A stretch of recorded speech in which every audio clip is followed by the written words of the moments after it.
Shalom Bapak Ibu, Saudara-saudari sekalian. Secara khusus saya menyapa sahabat Semiupal yang setia. Pada hari ini kita memasuki minggu biasa yang ke-33. Oleh karena itu marilah kita bersama-sama mendengarkan firman Tuhan berdasarkan Injil Markus bab 13 ayat 24 sampai 32. Kedatangan Anak Manusia, perumpamaan tentang pohon ara. Tetapi pada masa itu, sesudah siksaan itu, matahari akan menjadi gelap dan bulan tidak bercahaya. Dan bintang-bintang akan berjatuhan dari langit dan kuasa-kuasa langit akan goncang. Pada waktu itu, orang akan melihat Anak Manusia datang dalam awan-awan dengan segala kekuasaan dan kemuliaannya. Dan pada waktu itu pun ia akan menyuruh keluar malaikat-malaikatnya dan akan mengumpulkan orang-orang pilihannya dari keempat penjuru bumi, dari ujung bumi sampai ke ujung langit. Tariklah pelajaran dari perumpamaan tentang pohon ara. Apabila ranting-rantingnya melembut dan mulai bertunas, kamu tahu bahwa musim panas sudah dekat.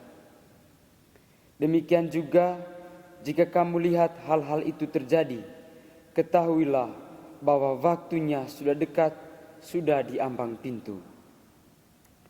Aku berkata kepadamu, sesungguhnya angkatan ini tidak akan berlalu sebelum semuanya itu terjadi. Langit dan bumi akan berlalu, tetapi perkataanku tidak akan berlalu. Tetapi tentang hari atau saat itu tidak seorang pun yang tahu, malaikat-malaikat di sorga tidak, dan anak pun tidak, hanya Bapa saja. Demikianlah sabda Tuhan. Terpujilah Kristus.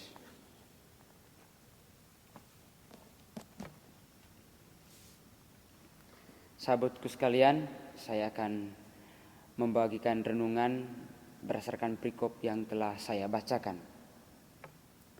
Pada hari ini, Yesus mengajar tentang tanda-tanda datangnya kerajaan Allah.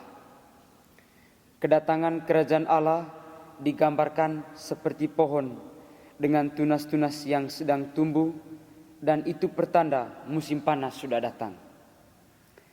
Yesus mengajak para murid agar mengasah kepekaan mereka dan menyadari kehadiran Tuhan dalam hidup mereka.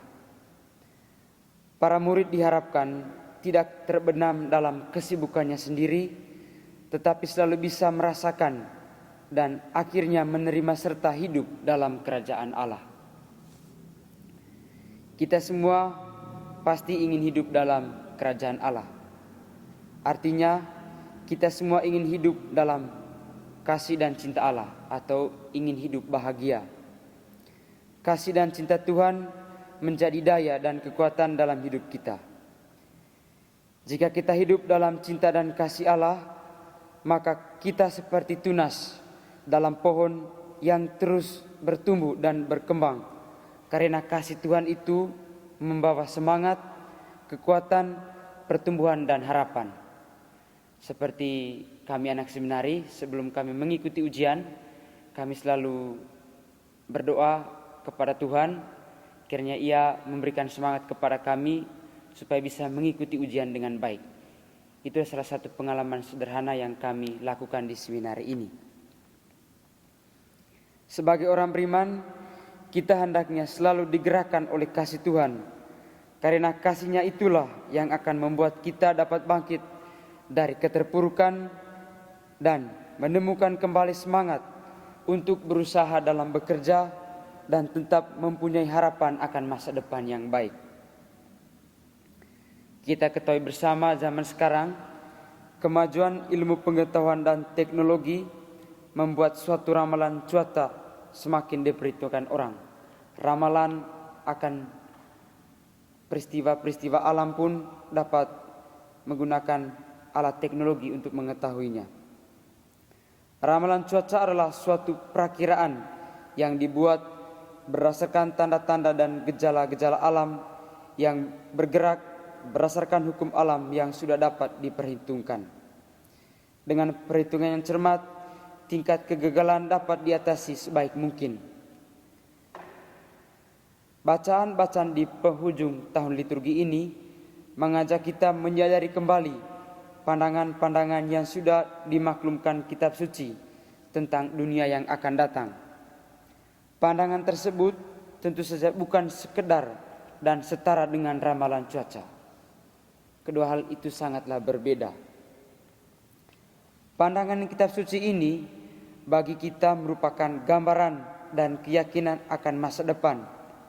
Kenyataan kerajaan Allah yang sesungguhnya adalah sebuah keyakinan iman kita yang menuntut kewaspadaan dan kemampuan membaca tanda-tanda zaman, tanda-tanda kehadiran kerajaan Allah itu di dunia dan zaman kita sekarang ini. Seperti perintah Yesus dalam bacaan yang kita dengarkan pada hari ini. Berulang-ulang, Yesus menegaskan kerajaan Allah yang sekarang. Ia ada di sini dan sekarang ini. Yesus akan datang kembali untuk menyempurnakannya. Kerajaan Allah dalam kepenuhan dan kesempurnaannya akan menciptakan kehidupan dan kebiasaan yang baru. Secara sederhana bagi kami, kerajaan Allah itu biasanya tercermin dalam kehidupan terhadap sesama. Misalnya membagikan senyuman, menyapa, ramah, sopan santun, dan juga saling menegur. Maka terciptalah kebiasaan yang baru. Bagi kami itu adalah salah satu ciri kerajaan Allah yang sangat sederhana. Jikalau kita perhatikan dalam dunia sepak bola, banyak pelatih sepak bola yang selalu mengingatkan para pemain untuk tidak lengah dan terlena dengan pengalaman kemenangan sebelumnya ketika harus berhadapan dengan tim yang baru. Kemungkinan untuk tampil secara baru dengan susunan pemain dan strategi yang baru selalu saja mungkin, dan akhirnya siapa yang tidak waspada dan bersikap pandang enteng, menganggap remeh akan hancur dan mengalami kekalahan yang menyakitkan. Kita sekalian diingatkan akan kuasa Allah dalam dan melalui putranya yang mampu mengalahkan berbagai kuasa lainnya.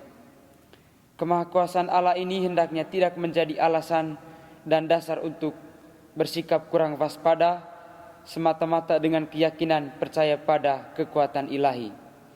Benar bahwa Allah Maha Kuasa dan kuasanya mengagumkan. Akan tetapi manusia tetaplah makhluk lemah dan rapuh, dan bahwa kuasa si jahat tak pernah hilang. Kuasa si jahat hanya sembunyi dan menunggu saat yang tepat. Karena itu, sadarlah senantiasa, kita akan sewaktu-waktu si jahat muncul dan akibat kelengahan kita, ia menghancurkan kita dan membuat kita menderita. Salah satu hal sederhananya itu bersikap malas, entah malas dalam belajar, malas dalam melakukan aktivitas, dan malas mengikuti aturan, dan membuat para seminaris juga menderita dan sulit untuk bisa membentuk kebiasaan yang baru. Dan berdasarkan bacaan Injil hari ini, walaupun demikian, Yesus tetap menjanjikan kedatangannya yang menyelamatkan dan bahwa kuasanya akan menang untuk selamanya. Janji kedatangan Yesus adalah suatu kabar gembira yang membuka pengharapan baru bagi orang beriman. Hal serupa kita harapkan juga bagi saudara-saudari kita korban erupsi Gunung Levotobi. Kiranya Allah datang menyelamatkan mereka dan membawa harapan baru melalui kehendak baik dari orang-orang yang membantu dan berdonasi untuk mereka, meringankan segala penderitaan mereka khususnya.